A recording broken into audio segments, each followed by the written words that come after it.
আসসালামু আলাইকুম। আমাদের বর্তমান রাজনৈতিক প্রেক্ষাপটে দুটা টপিকস এখন খুব ভালোভাবে চলতেছে। ছাত্র শিবির এবং ছাত্র দলের রিসেন্ট কর্মকাণ্ড নিয়ে ব্যাপক আলোচনা চলতেছে রাজনৈতিক মহলে, এবং সেই সাথে আমাদের জনজীবনেও এটার একটা প্রভাব পড়তেছে। তো ছাত্রদল বলতেছে শিবিরকে গুপ্তদল, শিবির ছাত্রদলকে বলতেছে গুপ্তদল। তো গুপ্তদলটা আসলে কে, এটা আজকে আমরা আলোচনা করব। তো সেই সাথে আপনারা সমুদ্র দেখেন আর আমি আপনাদের সাথে আমার কথাগুলো শেয়ার করি। তো শিবির এবং ছাত্রদলের মধ্যে ডিফারেন্ট, আমরা যদি খালি চোখে দেখি, আকাশ পাতাল পার্থক্য। তো বাংলাদেশের ছাত্রলীগ ছাত্রদল মূলত একই ধাঁচের একটা ছাত্র অর্গানাইজেশন। সেক্ষেত্রে আমি যদি ধরি যে শিবির টোটালি ডিফারেন্ট একটা অর্গানাইজেশন, তো দুইটাকেই যদি আমরা আলাদাভাবে, শিবির প্রতিষ্ঠিত হয় ঢাকা ইউনিভার্সিটি কেন্দ্রীয় জামে মসজিদে 6 জন ছাত্রের তত্ত্বাবধানে, আর ছাত্রদল প্রতিষ্ঠিত হয় জিয়াউর রহমানের ছাত্র অর্গানাইজেশন হিসেবে, মানে বিএনপির ছাত্র অর্গানাইজেশন হিসেবে। তো শিবির বাংলাদেশ জামাত ইসলামের আসলে কোনো অঙ্গ সংগঠন না, কিন্তু আমরা যদি প্রেক্ষাপট দেখি, ছাত্রদল বাংলাদেশ বিএনপির, যেটা আমরা বলি জাতীয়তাবাদী দল, তার ছাত্র অর্গানাইজেশন। তো দুইটার মধ্যেই এখানেও ডিফারেন্স, যে শিবির ছাত্র অর্গানাইজেশন একটা স্বতন্ত্র, সেখানে জামাতের কোনো লেজুর ভিত্তিক দল না। আবার আমরা যদি বিএনপিকে ধরি, বিএনপি হলো আপনার ছাত্র দল, তাদেরই একটা অর্গানাইজেশন। 24শে গণ আন্দোলনে ছাত্রদল এবং ছাত্র শিবির দুজনের খুবই অবদান আছে। বলা হয় যে শিবির আন্ডারগ্রাউন্ডে বৈষম্য বিরোধী ছাত্র যে আন্দোলন, তাদেরকে সমর্থন দেয়, এবং তাদের সেই সমর্থনের কারণেই বলা যায় যে একটা ছাত্র আন্দোলনটা খুব প্ল্যানিং ওয়াইজ আগায়, আর ছাত্রদল সেখানেও সমর্থন দেয়। তো আলটিমেটলি বলা যায় যে 24-এর যে গণ আন্দোলন, সেখানে ছাত্রদল ছাত্র শিবির দুজনেরই খুব অবদান আছে, এবং যার ফলশ্রুতিতে আমরা দেখতে পাই যে ছাত্র শিবির তার ইতিহাসে 90-এর পরবর্তী সময়ে ঢাকা ইউনিভার্সিটিতে ওপেন ছিল না, আবার ছাত্রদল ওপেন ছিল, কিন্তু 24শে গণ আন্দোলনের পরে তাদের একটা ব্যাপক গ্রহণযোগ্যতা থাকার কারণেই ঢাকা ইউনিভার্সিটিতে তারা ওপেন হয়েছে এবং বিভিন্ন কার্যক্রম চালাচ্ছে শিবির, যেটা কিনা আগে সম্ভব ছিল না অন্য কোনো রাজনৈতিক দলের আমলে। তো সেখানে আমরা যদি এখন রিসেন্ট দেখি, ছাত্রদল এবং ছাত্র শিবিরের মধ্যে লাস্ট 17 বছর তাদের মধ্যে একটা যোগাযোগ ছিল, ভ্রাতৃত্ব বোধের যে জায়গাটা সেটাও ছিল, কিন্তু লাস্ট এই 6 মাসে শেখ হাসিনার পালানোর পরে এখন পর্যন্ত ছাত্র শিবির এবং ছাত্র দলের মধ্যে একটা দ্বন্দ্ব বা ক্ষমতার লড়াই আমরা দেখতে পাচ্ছি। তো সেখানেও দেখতেছি যে জামাত এবং বিএনপি, তাদেরও একটা ক্ষমতার দ্বন্দ্ব তৈরি হয়েছে। তো ছাত্র শিবির এবং ছাত্র দল দুইটাই রাজনৈতিক দল, ঠিক আছে, সেখানেও তার বাইরে তারা দুইটাই ছাত্র অর্গানাইজেশন বা ছাত্র সংগঠন। তো আমরা যদি লাস্ট 6 মাসে এই দুই সংগঠনের কিছু কাজ আমরা দেখি, কার্যক্রম আমরা যদি মিলাই, তাহলে আমরা দেখব যে এখানে যে ছাত্রদল যে বিষয়টা ফুটিয়ে তোলার চেষ্টা করতেছে যে শিবির একটা গোপন বা অর্গানাইজেশন, আবার ছাত্র শিবির ও ছাত্র দলের ব্যাপারে বলতেছে তারাও একটা গোপন অর্গানাইজেশন। এখন কারটা সঠিক কারটা ব্যাঠিক সেটা আমরা যদি একটু আলোচনা করি, তাহলে আমরাই বলবো যে আপনারাই বলতে পারবেন যে এখানে গুপ্ত সংগঠন আসলে কে। তো আমরা দেখতে পাচ্ছি যে লাস্ট 6 মাসে শিবির এবং ছাত্র দলের যেই কার্যক্রম, সেখানে দৃশ্যত ছাত্র দলের আমরা কোনো কার্যক্রম ওইভাবে দেখতে পাচ্ছি না, কিন্তু শিবিরের অনেকগুলো কার্যক্রম তারা করে যাচ্ছে। তার আগে বলে রাখি যে এই দুই অর্গানাইজেশন, ছাত্র অর্গানাইজেশনের আসলে আয়ের উৎসটা কি।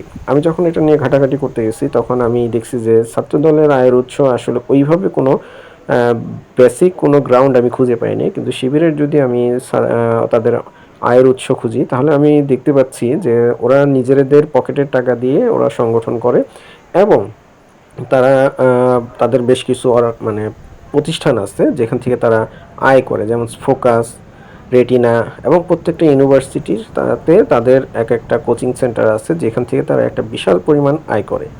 এবং ছাত্রদলের আসলে সেই ধরনের কোনো প্রতিষ্ঠান নাই যে এখান থেকে তারা আয় করবে এবং এই আয় করার টাকাটা ছাত্রদের মাঝে ব্যয় করবে। তো এটা একটা তাদের ভিতরে দুই দলের ভিতরে একটা ডিফারেন্স আমরা খুঁজে পেলাম।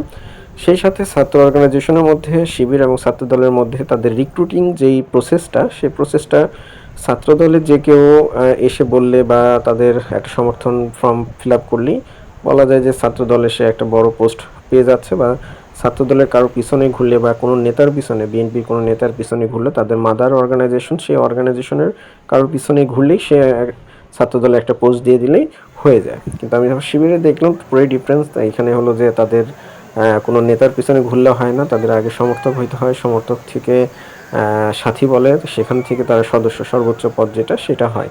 এবং আমি লাস্ট একটা অনুষ্ঠানে শুনতে পেলাম যে ছাত্র শিবিরের সেক্রেটারি উনি বলতেছে যে শিবিরের সদস্য হইতে হইলে 77টা বই তাদের পড়তে হয়, এছাড়া কোরআন হাদিস এনাদার অন্যান্য বইগুলো তাদের পড়তে হয়। তো এখানেও আমি দেখলাম যে ছাত্র শিবির এবং ছাত্র দলের মধ্যে একটা বিশাল গ্যাপ আছে তাদের অধ্যয়ন এবং হলো তাদের সদস্য পদ পাওয়ার ব্যাপারে। তো লাস্ট আমি শিবির এবং ছাত্র দলের যে কার্যকলাপ ইউনিভার্সিটিগুলোতে, সেখানেও দেখলাম যে ঢাকা ইউনিভার্সিটির শিবির ব্যাপক ছাত্রদের নিয়ে ব্যাপক কাজ করতেছে, কিন্তু ছাত্রদল ওইভাবে কোনো কাজ ছাত্রদের নিয়ে করার কোনো চোখে পড়ে নাই। শুধুমাত্র ঢাকা ইউনিভার্সিটিতে ভর্তি ইচ্ছুক ছাত্র ছাত্রীদেরকে শুভেচ্ছা জানিয়ে তারা কিছু ব্যানার ফেস্টুন করছে, সেটা আমি দেখতে পাইছি।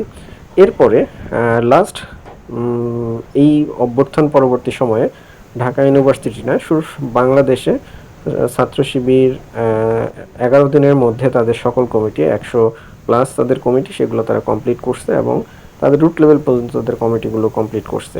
পক্ষান্তরে ছাত্র দলের আসলে ওইভাবে কোনো কমিটি তারা যে কয়টা দিছে আবার সেগুলো আবার ভাঙতে হয়েছে। দেখা গেছে এখানে বিদ্রোহী পার্টি তাদেরকে হামলা করতেছে, এ নিয়েও অনেক ম্যাসাকার হচ্ছে।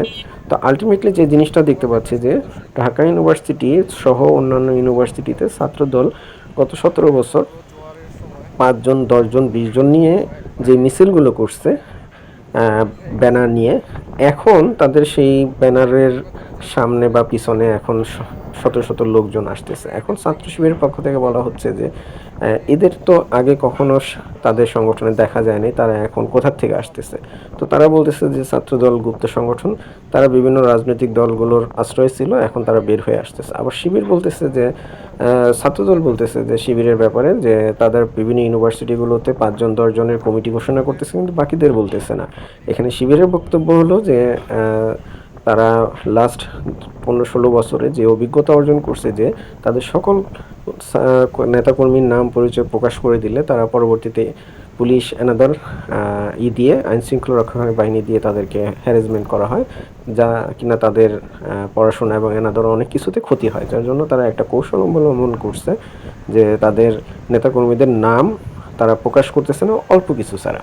তো এটা একটা গুড প্র্যাকটিস আমি মনে করি। আর ছাত্রদল মনে যে জিনিসটা করতেছে তারা এটা মরিয়া হয়ে গেছে যে তাদের নাম পরিচয় প্রকাশ করার ব্যাপারটা নিয়ে। তা এটার একটা দিক আছে, কারণ দেখেন এই 24-এর আন্দোলনে যেই সমস্যাটা হয়েছে এনাদের সকল রাজনৈতিক দলের, আমরা আগে দেখতাম যে ছাত্রদল মানে ছাত্রলীগ, ছাত্রলীগ মানে ছাত্রদল, কিন্তু এবার এমন অবস্থাটা হয়ে গেছে যে ছাত্রলীগের কেউ ছাত্রদলে আর জয়েন করতে পারতেছে না, না করার কারণে তাদের একটা বিশাল গ্যাপ হয়ে গেছে, কারণ 17 বছরে তারা আসলে কোনো নেতা কর্মী তৈরি করতে পারে নাই।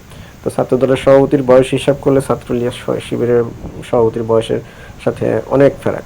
তো ছাত্রদল ছাত্র শিবিরের এই গুপ্ত সংগঠন বলার, পাল্টাপাল্টি বলার পেছনে আমার কাছে যেটা মনে হয়েছে যে ছাত্রদল এখনও তাদের রাজনৈতিক বা ছাত্রদের নিয়ে কী করবে সেটার কোনো গোল নির্দিষ্ট করতে পারেনি, কিন্তু পক্ষান্তরে শিবির অনেক দূর এগিয়ে গেছে, যার জন্য তারা মাঠে এখন পর্যন্ত সাধারণ ছাত্রদের মাঝে খুব ভালো একটা অবস্থান তৈরি করতে পারছে, যেটা কিনা ছাত্র দল করতে পারেনি। তো আমার এই ভিডিওটা কেমন লাগলো, একটু নতুন আঙ্গিকে করার চেষ্টা করলাম। তো ভিডিওটা যদি ভালো লাগে শেয়ার করবেন এবং সেই সাথে বর্তমান প্রেক্ষাপটে বর্তমান রাজনৈতিক যেই হালচাল সব নিয়ে ভিডিওটা কেমন হচ্ছে আমাকে জানাবেন। তো সবাই ভালো থাকবেন, সুস্থ থাকবেন, আল্লাহ হাফেজ।